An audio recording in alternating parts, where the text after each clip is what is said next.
सत्संगतजी, प्रेमाने बोलूया. धन निरंकारजी. सत्संगतजी, आज आपण विषय घेतलेला आहे की सहनशीलता कशी वाढवायची, मनाला शक्तिशाली कसं बनवायचं. तर सत्संगतजी, अध्यात्माच्या मार्गावर चालत असताना आपल्याला सहनशीलता हा गुण अंगीकारणं खूप महत्त्वाचं आहे. जर आपल्यामध्ये सहनशीलता नसेल तर महानता येणार नाही. आपल्याला जर कोणी महात्मा म्हणत असेल तर महात्मा या शब्दाचा अर्थच असा आहे की महान आत्मा. महान आत्मा, पुण्यात्मा कधी बनते तर त्याच्यामध्ये सहनशीलता गुण हा जेव्हा येतो त्यावेळी बनते. सर्वप्रथम आपण जी सहनशीलता आहे, हा जो आपल्यामध्ये असलेला गुण आहे, त्या गुणांमुळे आपल्याला महानता कशी प्राप्त होते ते आपण पाहूयात. बघा की आत्तापर्यंत असे कितीतरी महान थोर विभूती होऊन गेले. त्यांनी त्यांच्या जीवनामध्ये सहनशीलता धारण केली, म्हणून आजही त्यांची पूजा केली जाते. आजही त्यांच्या गुणांचं कौतुक केलं जातं. एक उदाहरण घेते गौतम बुद्धांचं. गौतम बुद्धांच्या जीवनामध्ये अशा कितीतरी घटना आहेत. एक व्यक्ती समोरून त्यांना शिव्या देत होती, खूप वेळ शिव्या देत होती, परंतु गौतम बुद्ध मात्र स्थिर, कोणतीही रिॲक्शन नाही. ज्यावेळी समोरील व्यक्ती शिव्या देऊन देऊन कंटाळले आणि ज्यावेळेस कंटाळली त्यावेळेस तिला कळालं की आपल्यासमोर जी व्यक्ती आहे ती साधारण नाही आहे, असाधारण व्यक्ती आहे. कारण मी इतका वेळ झालं शिव्या देते तरी त्या व्यक्तीची सहनशीलता किती आहे. ती व्यक्ती काहीच रिॲक्ट करत नाही, उलट हसतमुख चेहऱ्याने आपल्याकडे पाहत आहे. म्हणून त्या व्यक्तीला स्वतःची चूक कळाली आणि त्यांनी काय केलं, गौतम बुद्धांच्या चरणावरती नतमस्तक झाला आणि त्यांच्यापुढे हात जोडून म्हणाला, मला क्षमा करा, मला माफ करा, मी खूप मोठं पापकर्म केलं, मला माझ्या कर्माबद्दल पश्चाताप आहे.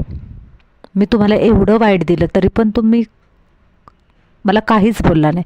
त्यावेळेस गौतम बुद्धांनी त्या ठिकाणी उत्तर असं दिलं की हो, एखादा व्यक्ती जर समोरून देत असेल पण मी जर ते घेतलंच नाही तर ते त्याच व्यक्तीजवळ राहील ना. तसंच तू शिव्या देत होतास परंतु त्या शिव्या मी माझ्या आतमध्ये घेतल्याच नाहीत, त्यामुळे त्या तुझ्याकडेच राहिल्या ना. त्यामुळे त्या शिव्या माझ्यापर्यंत येण्याचा प्रश्नच नव्हता. या ठिकाणी गौतम बुद्धांनी सहनशीलता कशी यूज करायची किंवा सहनशीलता कशी धारण करायची त्याचं एक छोटंसं उदाहरण आपल्यासमोर ठेवून गेले. त्यानंतर एकनाथ महाराजांचं उदाहरण आहे. एकनाथ महाराज सहनशीलतेची मूर्ती होते. त्यांच्याही जीवनामध्ये एक असा किस्सा आहे की त्यांना 121 वेळा स्नान करावे लागले होते. कशामुळे तर एक व्यक्ती त्यांच्या अंगावरती 121 वेळा थुंकला तरी ते 121 वेळा आंघोळ केली, पण 121 वेळा आंघोळीचा एवढा नाहक त्रास झाला त्यांना, तरीही सहनशीलता धारण करून हसतमुख चेहऱ्याने त्या गोष्टीला सामोरे गेले. आणि त्याचा परिणाम काय झाला तर जी व्यक्ती त्यांची विरोधक होती ती त्यांची साथी बनली आणि जी व्यक्ती अशी आहे की तिच्यामध्ये कधीही परिवर्तन होऊ शकत नाही त्या व्यक्तीमध्ये परिवर्तन झालं. अशी ही सहनशीलतेची महिमा आहे. प्रत्येक संतांच्या जीवनामध्ये अशी असंख्य उदाहरणे आहेत की त्यांच्या जीवनामध्ये त्यांनी सहनशीलता धारण केली आणि महानतेला ते पोहोचले. महानतेकडे पोहोचण्याचं सर्वात मोठं साधन कोणतं असेल ना, तर ते सहनशीलता आहे. बाबा गुरुबचन सिंहजींच्या महाराजांच्या जीवनामध्ये सुद्धा हेच उदाहरण आहे सहनशीलतेचं. बाबा हरदेव सिंहजी महाराजांच्या जीवनामध्ये सुद्धा आहे. बाबा गुरुबचन सिंहजी महाराजांच्या अंगावरती ज्यावेळी गोळ्या झाडल्या होत्या, त्यावेळी एक मुलगा या नात्याने बाबा हरदेव सिंहजी महाराजांना किती राग यायला हवा होता, परंतु सतसत विवेक बुद्धी जागृत ठेवून त्यांनी त्यावेळेस तिथं काय केलं, सहनशीलता दाखवली. आणि ज्या लोकांनी कोणी बाबा गुरुबचन सिंहजी महाराजांच्यावरती गोळ्या झाडल्या त्यांना एका क्षणात माफ केलं. आणि जर त्यांना माफ केलं नसतं तर त्या ठिकाणी आतंक माजला असता आणि हे जे मिशनचं कार्य आहे ते पुढे चालू राहिलं नसतं. पण त्यावेळी बाबा हरदेव सिंहजी महाराजांनी समयसूचकता दाखवून सतसत विवेकबुद्धी जागृत ठेवून काय केलं, एवढं मोठं कृत्य करणाऱ्या माणसांना सुद्धा माफ केलं आणि त्यांनी सहनशीलता दाखवून आपलं कार्य पुढे चालू ठेवलं. त्याच्यामुळे काय झालं, सहनशीलतेमुळे त्यांची महिमा झाली. बाबा हरदेव सिंहजी महाराज, बाबा गुरुबचन सिंहजी महाराजांचं नाव आजही आदराने घेतलं जातं. का? कारण त्यांच्या जीवनामध्ये त्यांनी सहनशीलता धारण केलेली. तुकाराम महाराज असतील, ज्ञानेश्वर महाराजांच्या पण जीवनामध्ये आपण पाहिले खूप सारे त्यांच्या उदाहरणे आहेत. जीवनामध्ये त्यांनी सहनशीलता दाखवली आणि असे कितीतरी लोक होते त्यांच्या जीवनामध्ये की जे कधीही बदलू शकत नव्हते. केवळ आणि केवळ सहनशीलतेच्या बळावरती त्यांच्यामध्ये परिवर्तन झालं. म्हणून सहनशीलता हा जो गुण आहे ना, तो प्रचंड प्रचंड महान आहे आणि त्याच्यामध्ये इतकी शक्ती आहे की जो सहनशीलता धारण करेल ना, तो व्यक्ती महानच होईल. महानतेला पोहोचण्याचं ते एक साधन म्हणावं लागेल. मग आपल्या जीवनामध्ये आपल्याला एकच पुरुषार्थ करायचा आहे की सहनशीलता कशी धारण करायची, सहनशीलता कशा पद्धतीने धारण करता येईल. तर आज आपण याच विषयावरती चिंतन करणार आहोत. पण त्याआधी मी सर्वप्रथम सहनशीलता किती महत्त्वाची आहे, सहनशीलता किती महानता आहे हे सांगण्यासाठी मी उदाहरणं वापरली. आणि तुम्ही तर खूप उदाहरणं अशी ऐकलेलीच असतील की संतांच्या बाबतीत घडलेली की सहनशीलता दाखवली त्याच्यानंतरनं काय झालं. आणि महत्त्वाची गोष्ट ही अशी आहे बघा की कधी कधी काय होतं की आपण म्हणतो की सहनशीलता दाखवणं गरजेचं आहे. समजा एखादी व्यक्ती आपल्याला समोरून त्रास देते, पण आपण कधी कधी काय होतं माहिती का, आपण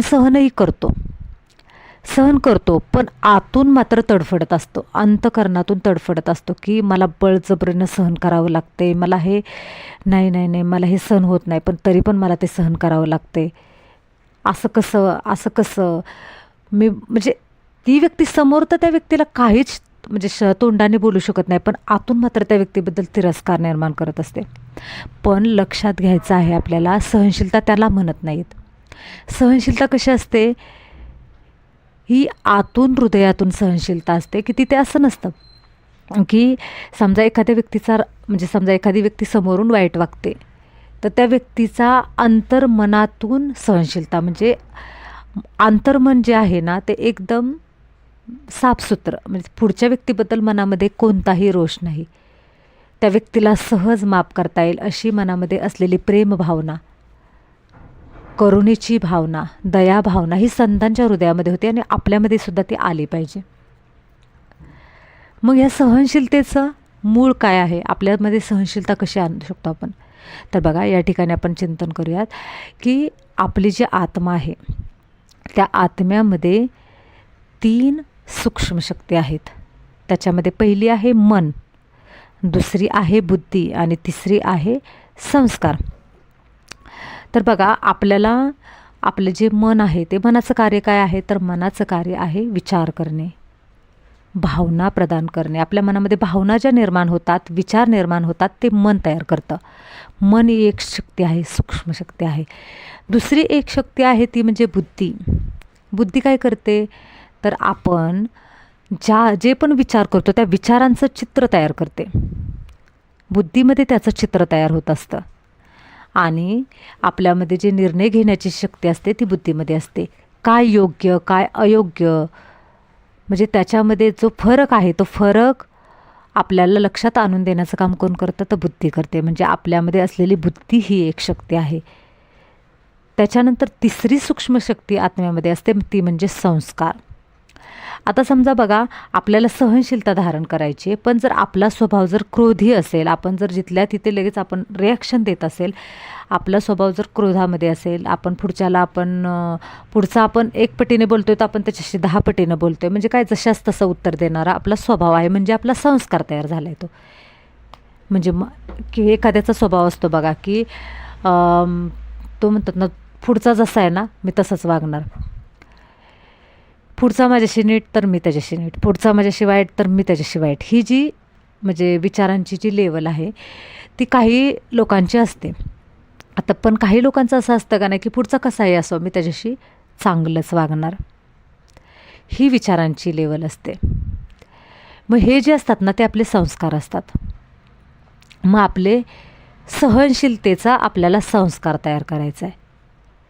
त्यासाठी बघा, आपल्याला मनामध्ये सहनशीलता जर निर्माण करायची असेल तर 3 पद्धतीने करायची. तर ती कशी तयार करायची? तर ते बघा, की आपण ज्यावेळी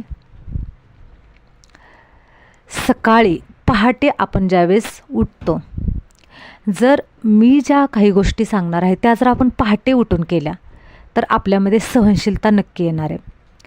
पहाटेच्या वेळी आणि रात्री झोपायच्या अगोदर या गोष्टी करायच्या आहेत. पहाटेच्या वेळी आपल्याला उठायचं आहे. पहाटेच्या वेळी उठून आपल्यातल्या ह्या ज्या 3 सूक्ष्म शक्ती आहेत त्या 3 सूक्ष्म शक्तींचा वापर करून आपल्यामध्ये सहनशीलता आणायची आहे. तर काय करायचं, सकाळी उठल्या उठल्या आपण सर्वप्रथम पहिला जो आपण म्हणतो ना गुड मॉर्निंग, गुड मॉर्निंग आपण कोणाला म्हणायचं? हे निराकार प्रभू गुड मॉर्निंग. दुसरं गुड मॉर्निंग आपल्याला कोणाला करायचं आहे? तर सद्गुरूला करायचं आहे. आणि तिसरं गुड मॉर्निंग कोणाला करायचं आहे? तर ते स्वतःलाच करायचं आहे. 3 वेळा गुड मॉर्निंग करायचं. त्याच्यानंतर पुढची जी स्टेप आहे ती काय करायची आहे आपल्याला? तर पुढच्या स्टेपमध्ये असं करायचं आहे आपल्याला, की संकल्प करायचे आहेत. कारण संकल्प शक्ती ही मनाची शक्ती आहे. मग आपण संकल्प करायचा आहे, की मी एक सहनशक्तिशाली आत्मा आहे. माझ्यामध्ये अपार सहनशक्ती आहे. मी सहनशक्तीने ओतप्रोत भरलेली आत्मा आहे. माझ्याजवळ प्रचंड सहनशक्ती आहे. याच्यामध्ये कोणताही संकल्प तुम्ही एक संकल्प घेऊ शकता आणि तो सकाळी उठल्या उठल्या 21 वेळा तो संकल्प करायचा. म्हणजे आपण काय केलं? मनाच्या शक्तीचा वापर केला. आणि हा संकल्प करत असताना भावना आपली कशी पाहिजे? शक्तिशाली भावना पाहिजे, की म्हणजे खरंच आपल्यामध्ये सहनशक्ती आहे, येईल असं नाही, आहे. म्हणजे वर्तमान काळामध्ये आपण काय करायचं आहे? त्याचं म्हणजे विचार करायचा आहेत. त्याच्यानंतर दुसरी जी शक्ती आहे आपली ती म्हणजे बुद्धी. बुद्धीचं काम काय आहे? त्याचं चित्र पाहणं. म्हणजे मी सहनशक्तिशाली आत्मा आहे तर त्याचं आपल्याला चित्र पाहायचं, की असा काहीतरी प्रसंग पाहायचा आहे. त्या प्रसंगामध्ये पुढचा व्यक्ती कितीही बोलतोय तरी पण मी शांत आहे, मला काहीच फरक पडत नाही आहे. तो त्याचा संस्कार आहे, तो थोडी माझा संस्कार आहे. पुढचा कसाही वागला तरी तो त्याचा संस्कार दाखवतोय, पण मला माझा संस्कार दाखवायचा आहे. माझा संस्कार काय? सहनशक्तिशाली. एखाद्या संतांच्या जागेवर आपण आपल्याला जाऊन पाहायचे आणि मी असं असं करते असं चित्र पाहायचं आहे पहाटेच्या वेळेला. तिसरी गोष्ट म्हणजे काय? तर संस्कार. संस्कारामध्ये काय करायचं आहे? संस्कार या शक्तीचा वापर कसा करायचा आहे? की माझ्यामध्ये सहनशीलतेचा संस्कार भरलेला आहे असा आपण संकल्प पुन्हा करू शकतो आपण. म्हणजे ह्या 3ही शक्तींचा वापर करून आपण सकाळी छान संकल्प करायचे, त्याचं चित्र पाहायचे.